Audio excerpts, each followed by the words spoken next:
All right, guys, let's get going. I think we've got a good amount of people in here. So hope everyone had a good Christmas if you celebrate that. As you can see, we've got, I think 1 day, 11 hours. That's that's what they put on the lead slide.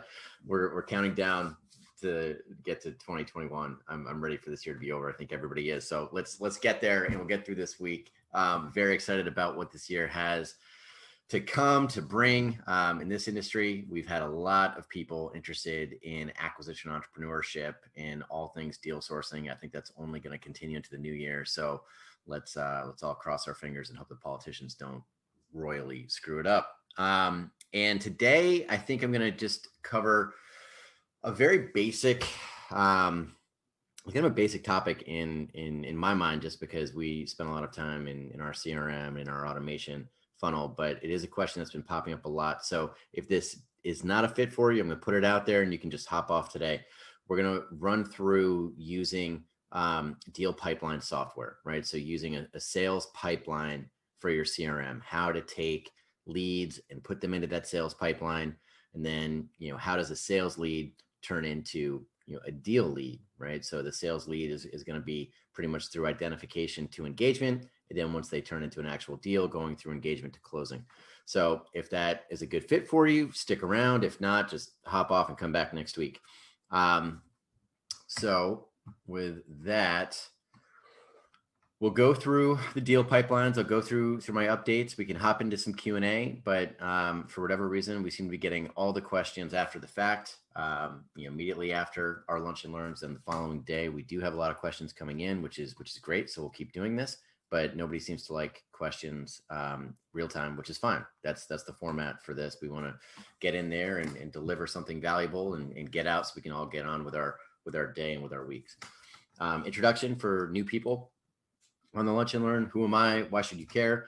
I run BizNexus. That is our matching platform for auction-based deal flow, right? For intermediary back deals. So if you're looking to acquire a company, your first stop, in my opinion, should always be the knowledgeable intermediaries who are already doing this and doing it well, most of the time based on commission. So they're doing something right in terms of getting opportunities and preparing them for sale and pricing them within a bandwidth that is going to make it likely that a transaction will even take place. So that's BizNexus, working with business brokers, connecting with those brokers to help with your deal flow.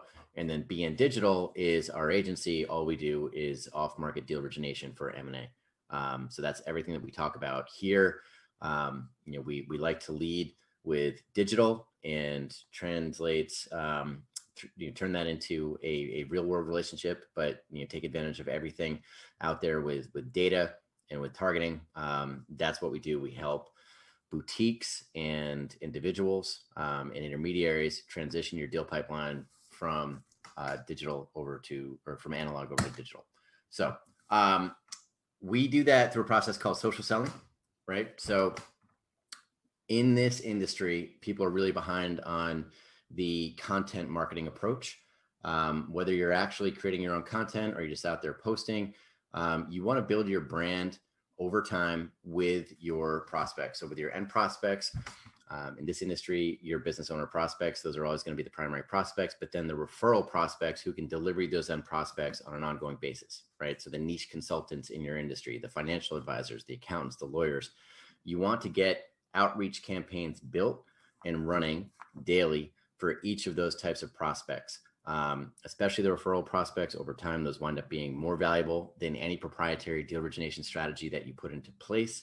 So I highly recommend, as you build out your agency, your search strategy, don't overlook the referral prospects because they really count. The stats are something like, people say 80%, but let's just say 3/4 of deals change hands without the assistance of an intermediary.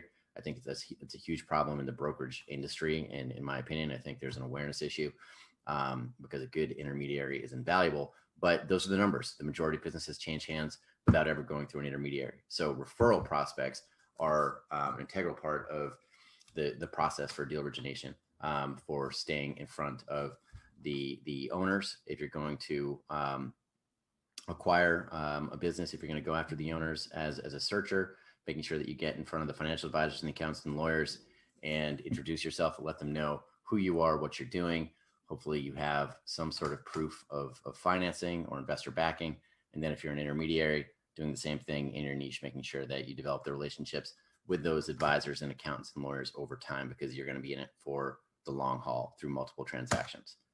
5 stages of social selling. We're not going to go through those right now. Go back to the previous Lunch and Learns if you want an overview of the entire process. But basically, I see deal origination as a long game. It's not just lead generation.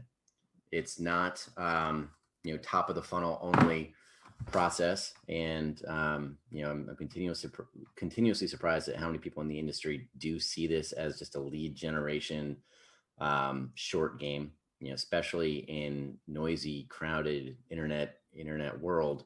You have to get in front of your prospects, and then you have to stay in front of them. It's the rule of 7. Make sure that you touch your prospects at least 7 times across multiple channels.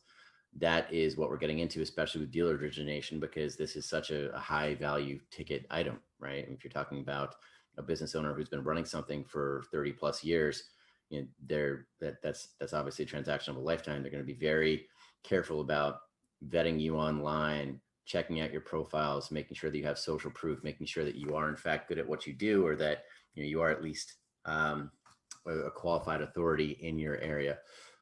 So that all comes into our process with social selling, and we cover those topics every week. But the end goal of everything that we talk about is to get that online relationship offline, right? To get the call, to get the meeting, to get the sit down with an end prospect who's actually interested in having that conversation, showing their hand, right? That they're thinking about their exit options. They're thinking about evaluation.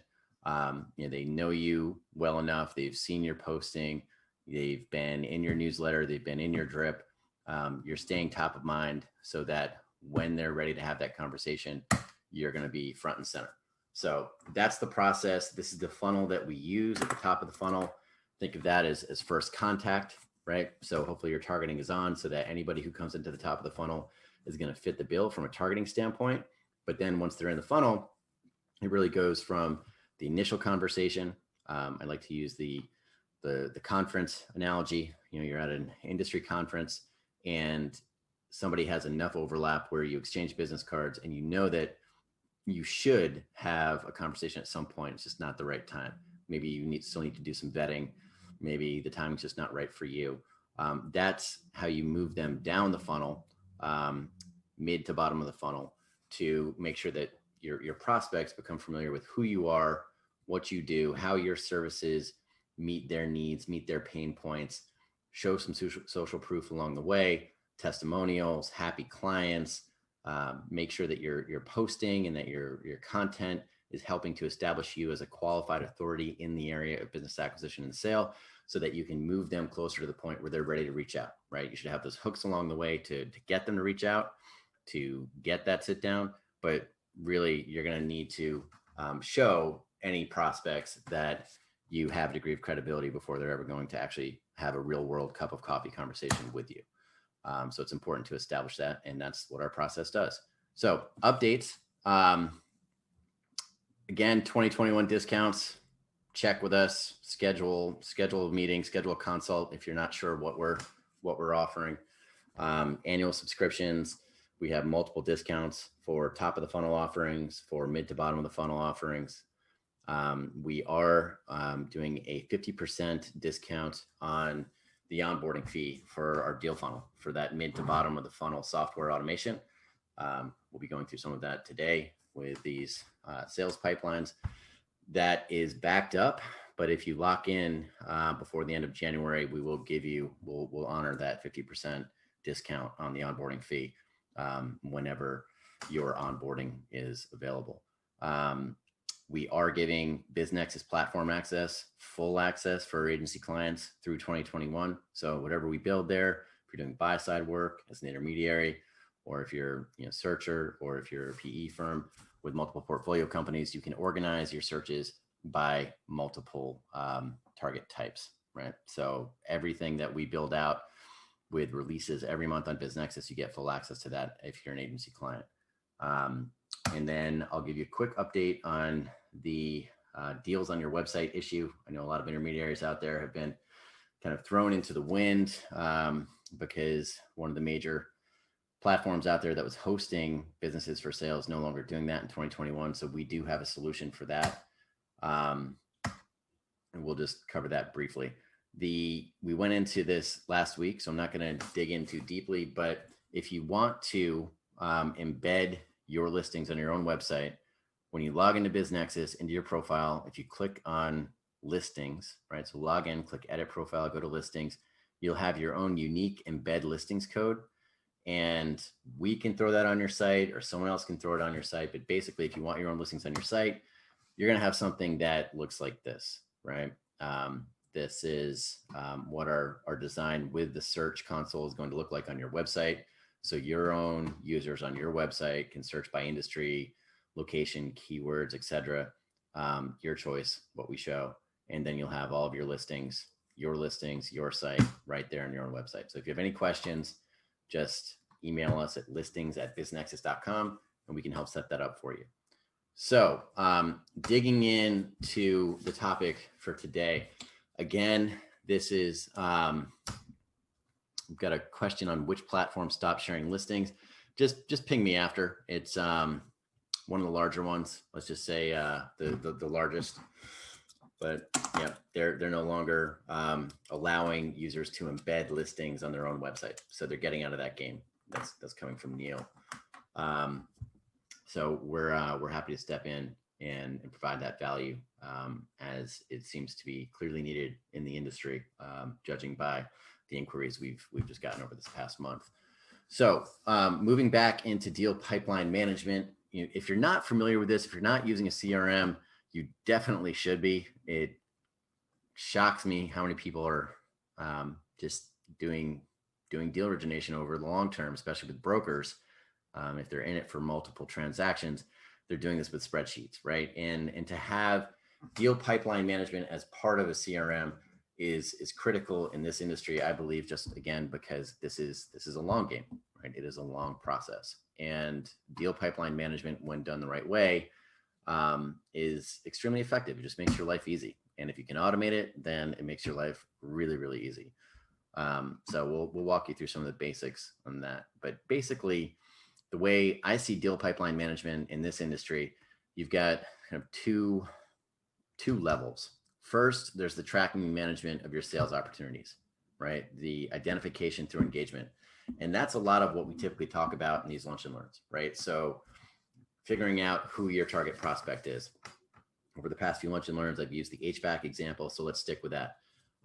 If you're a business broker and you're going after an HVAC niche coast to coast, right, with minimum couple 100,000 cash flow, let's say $1 million revenue on a business, right? Making sure that first your profile speaks to that end prospect. That's step one, right? Setting up your LinkedIn profile, your company website, your company profiles, everything about your online brand should speak to the pain points of that end prospect. Then getting really, really specific on your targeting for that end prospect and the referral prospects who can deliver that end prospect to you on an ongoing basis. Putting the targeting together, getting all the right data, then running very specific campaigns for each type of prospect. The HVAC business owner, the HVAC focused financial advisor, the HVAC focused accountant, the HVAC focused lawyer, the HVAC focused consultants, etc. Identify them, set up campaigns for each type, run them. And when you're running those campaigns, that's the first step of deal pipeline management, right? Ideally, these prospects should go into a deal pipeline specifically for your sales prospecting. And I'll show you what I mean by that. Once those prospects, and again, sticking with the example with the business broker, once those prospects actually turn into engagement, right? So maybe that HVAC business owner comes in at the top of the funnel, they go mid to bottom of the funnel and get to the point where they have the cup of coffee with you and they say, you know what, I want to sell my company with you. Let's do this. That's the second piece of deal pipeline management. And that's tracking the deal engagement through closing, right? So those two deals. Now, if you're looking to buy a company, right? If you're a private equity company buying multiple companies, whether those are platform companies or bolt-ons, or if you're a search funder and you're just looking for one acquisition, think of it the same way. You want to have a deal pipeline set up for your sales opportunities. And then you want to have another deal pipeline set up for the engagements that will get to closing. If you're only doing one acquisition because you're going to take over a company and operate that, I guess whichever deal gets through to closing first wins, and then you can just shut down your CRM in theory. So let's go through that now. I'll just show you again. This is our deal funnel platform. So mid to bottom of the funnel automation. This is what we do.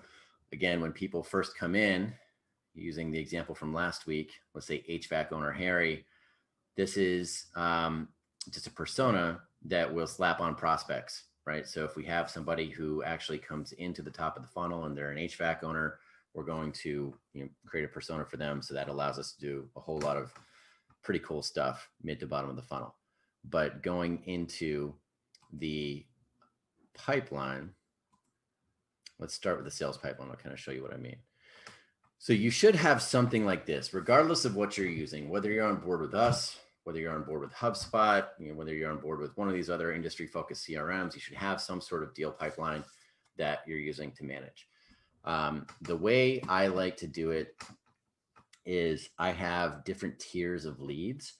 And so, with our clients, we'll have tier 3 leads, right? Maybe that's somebody who has just been identified, right? So if we've gone out and we've identified the universe of HVAC business owners that fit with your strategy, that's a tier 3 lead.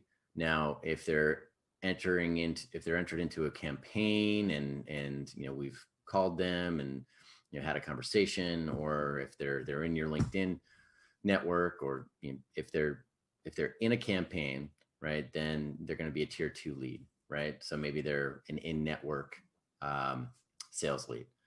And then a tier 1 lead is going to be somebody who has engaged with a campaign, right? So they've picked up the phone, had a conversation, and they're interested, right? Or they've had a chat with you on LinkedIn, or they've commented on your social, or they've engaged with campaign messaging.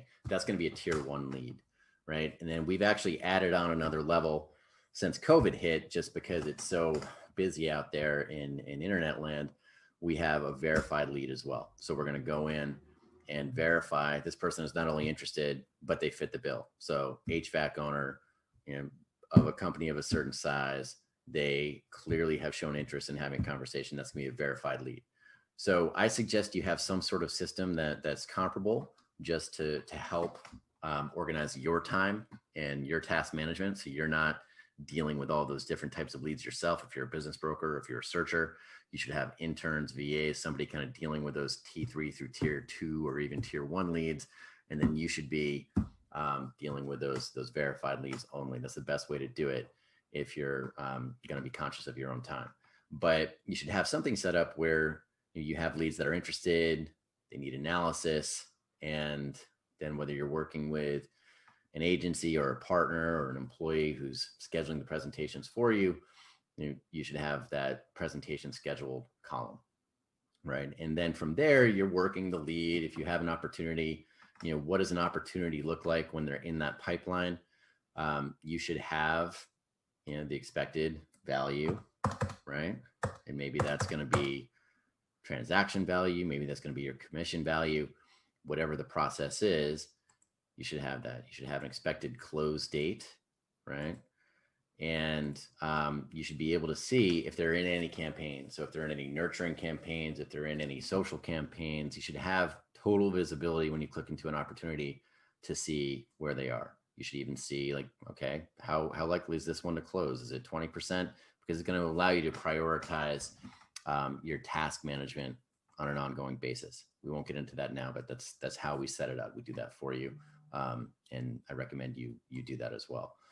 So every opportunity should have whatever contacts are associated with it. So if it's an HVAC company and you have an admin in the HVAC company who is managing a lot of the communications, right? Or if you have the management team on a larger company and they're in the loop on a potential sale, you should have all of those contacts associated with the opportunity, so that when you go into whatever communication tab you have, you can see all of the conversations that you've had with any contact associated with that opportunity in one place. Makes it very easy, right? And you should have internal notes so you can take notes as you go on your leads, right? You should be able to clearly track all of this with your opportunities, however that's set up. Now with the sales pipeline, again, preferably you're working with whatever your system is. You're dealing with these leads once they've been verified, right? So you're not doing all this top of the funnel stuff yourself, because that's no way to build a business brokerage, and it's no way to run a search if you have a limited time frame on that. But once these prospects come in, you should be able to drag them into each stage, right? To clearly see where these leads are. And if you have a lot of them, you should be able to export this, and it should all be very, very manageable. When a lead gets to negotiate engagement, you should be able to mark this lead as won, right? Or lost, right? And once you mark it as won, preferably they just get bumped right into your next pipeline, right? So the seller pipeline. So if I mark that lead in the sales pipeline as won, if I have it set up the way I like to set it up, it's just going to go right into the next appropriate pipeline. So you'll have your HVAC company, 5 million, we've got it under contract. And then as an intermediary, maybe you're preparing the documents in the next stage, and then you're preparing a SIM, right? You're putting together the confidential investment memorandum or whatever the deal flyer is. And then you move it into marketing the business. You're getting it on all the BizNexus sites of the world. You're maybe doing some strategic outreach through email or LinkedIn to strategic acquirers, because that's really busy in this environment. Should continue to be so through 2021. And then you move into getting it under LOI, getting the P&S under review, and then through to closing. So again, I did warn you in the beginning, this is going to be kind of a basic overview, but this is essentially what the deal pipeline is. And you can set up pipelines for your buy-side client work. You can set up pipelines for all of your current deals, your sales pipelines. But again, it starts with data. It starts with targeting, making sure that you're getting the right prospects, primary prospects, and referral prospects in at the top of the funnel. So ideally, in something like this, in your CRM, in your HubSpot or in our deal funnel software, anybody who comes in here is highly relevant and engaged, right? You're not dealing with anybody who's random. They should be completely relevant and they should be engaged. And when you look at a contact, you should be able to see exactly who they are, right? This is HVAC owner Harry, and they fit that profile. I have all of their contact info. I have the custom fields that matter to me, right? So I can put those in there. With us, we have life of the lead, so you can click through and see exactly where each prospect came in, from where. Was there a conversation? Was there a task? Have they engaged with your social? Have they engaged with emails? It's all very clear. And then are they enrolled in any campaigns right now? So again, total visibility, total clarity. I don't want to get off topic there, but with opportunities, this is the process for managing a high volume of sales deals efficiently, and then hopefully managing a high volume of engagements along the way. So that is it for today. So we're going to move into the new year with a basic lunch and learn, and maybe we'll get more fancy coming into January because we've got some cool things coming down the pipe with this funnel automation. But if you have any requests or you want to dig into any topics, please continue to answer these questions. We put this together based on your feedback. We listen to the needs, to the pain points of our users. We found that's the best way for us to build our business. So we're going to keep doubling down on that into the new year. So if you have any questions, we're here to help. We want to keep these things valuable. And if they're not valuable, we'll stop doing it. So anyways, thanks guys. Happy New Year, and we'll see you in 2021.